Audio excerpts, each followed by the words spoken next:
assistir o jogo, também não é algo mensurável, mas eu tenho plena certeza que o saldo é altamente positivo.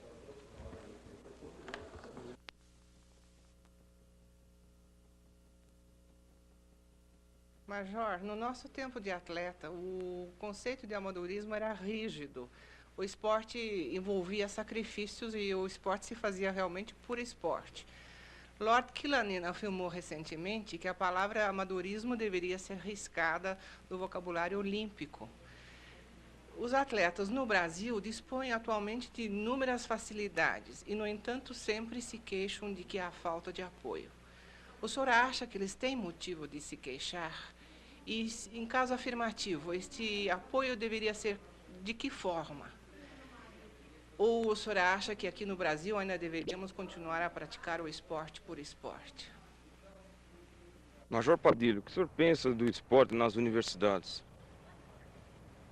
Por que não criar uma lei tornando obrigatória a prática de esportes na rede oficial de ensino? Major Padilha, eu gostaria de perguntar ao senhor por que os professores de educação física encontram muita dificuldade para começar a trabalhar e eles não têm um apoio que deveriam ter como educadores. Eu gostaria de saber o porquê disso, o que está faltando para os professores. Major, o que precisa para ser um bom atleta? Major Padilha, por que não existe no Brasil um centro de treinamento para preparações das equipes nacionais? É um centro de treinamento permanente para os atletas brasileiros. Major Padilha, como é que o senhor viu a eliminação do futebol, essa bagunça toda, pelo menos na circunstância em que o Brasil foi eliminado? Até que ponto o Brasil está preparado para uma mudança radical na sua programação com relação às Olimpíadas e não dependendo mais de talentos como João Carlos de Oliveira, Ademar Ferreira da Silva, para que algum dia o país possa ser representado em melhores condições. O deporte em Venezuela uma especialidade que se pratica muy poco. O sea, la política del deporte es muy escasa. Entonces, el atleta no tiene posibilidades de entrenar una especialidad en sí. En cambio, en Brasil hay becas de estudios, de deporte, hay muchos centros de deporte en los cuales los atletas tienen las posibilidades de entrenarlo. ¿Cómo es fácil el deporte en América Latina? Por que a comissão quer obrigar o Dia Madruga a continuar a nadar se ele acha que não tem mais condições? Major, como que o senhor viu o recente caso criado com o nadador Rômulo Arantes Júnior? E o Major Padilha? Acredita nessa nova década, a de 80, no esporte amador? Bom, entra ano, sai ano, o esporte brasileiro continua sem um mínimo de organização. Queria saber do Padilha, que está há tantos anos comandando o esporte no Brasil, quando é que nós vamos ter um pingo de estrutura dentro do esporte amador? Padilha, eu tenho ouvido falar num movimento ou num organismo chamado Solidariedade Olímpica.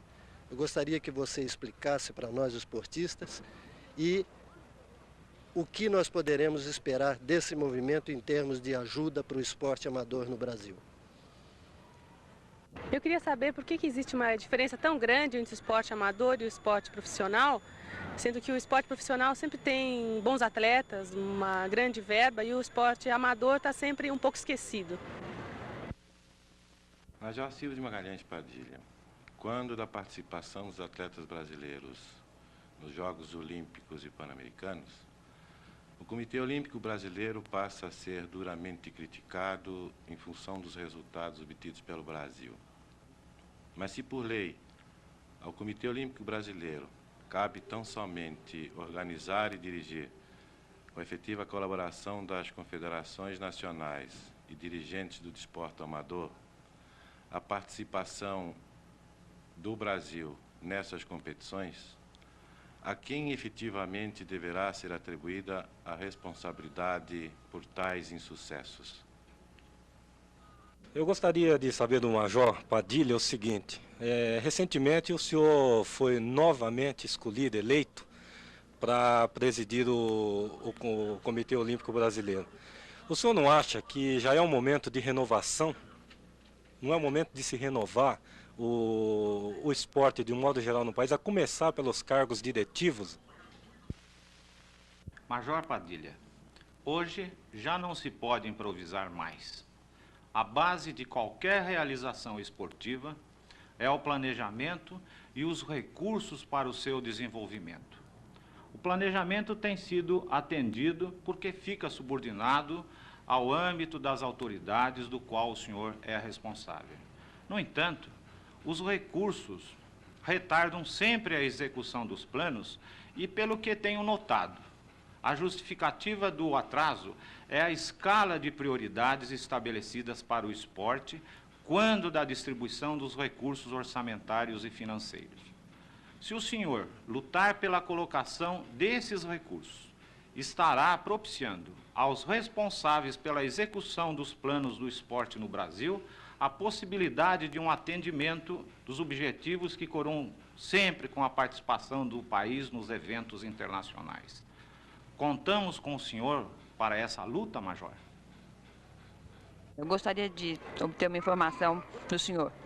Por que o governo estadual não cria o maior número de praças de esportes, como por exemplo a do Ibirapuera, que possa dar condições para que a população, em qualquer nível socioeconômico, participe de esportes que, como todo mundo sabe, é ideal para o desenvolvimento e crescimento da criança? Por que é obrigatório o uso do uniforme para praticar esporte, se muita gente não tem condição financeira para pagar? Eu queria saber por que o governo não dá maior assistência financeira ao centro de esporte de São Paulo, de outros estados, para poder formar melhores atletas, para poder ir mais tarde, para ter condição de ir mais tarde para uma Olimpíada. Major Padilha, mesmo se considerando que as verbas para o esporte no Brasil não são muito grandes, o senhor não acha que a gente deveria, de agora em diante, em termos de Olimpíadas e Pan-Americano, tentar uma política diferente, ou seja, mandando equipes maiores, mesmo com poucas chances de medalha, mas que possam, com esse intercâmbio em competições tão importantes, melhorar os seus índices para futuramente virem a conquistar medalhas para o Brasil? Eu gostaria de perguntar ao Major Padilha por que um país como o Brasil, tricampeão mundial de futebol, capaz de revelar um Pelé aos 16 anos, um Reinaldo aos 17, um Careca, Falcão, Batista, todos jogadores com menos de 20 anos, não é capaz de formar uma seleção para ganhar uma medalha nas Olimpíadas, ou pelo menos uma seleção capaz de se classificar para as Olimpíadas, que essa nossa nem classificação conseguiu. Major, o que é o movimento olímpico? Major, são cada vez mais frequentes as intervenções de forças, de elementos absolutamente estranhos à ordem esportiva nas questões referentes aos Jogos Olímpicos. Gostaria de saber como é que o senhor viu a recente manifestação do presidente Jimmy Carter propondo ao mundo o boicote das Olimpíadas de Moscou. Confirmada a ausência dos Estados Unidos, a partir desse precedente, como é que o senhor vê o futuro dos Jogos Olímpicos? Major Padilha, até que ponto o senhor acha que a ausência dos Estados Unidos, ou a possível ausência com boicote, é prejudicial ao índice técnico da Olimpíada de Moscou? Nós, como pequenos atletas, gostaríamos de saber se com a saída dos Estados Unidos das Olimpíadas, quais seriam as possibilidades do Brasil, se ele teria uma melhor colocação dentro das Olimpíadas. Eu gostaria de lhe perguntar qual seria a melhor maneira da preparação dos jovens para as Olimpíadas. Se seria a maneira americana, através das universidades, ou se seria a maneira soviética ou dos países socialistas, que é através do exército ou de órgãos estatais. Recentemente, o ministro de Esportes da França, Jean-Pierre Soisson, afirmou que o Comitê Olímpico Internacional não sobreviverá às Olimpíadas de 1980. Acrescentou ainda que as declarações de Lord Killen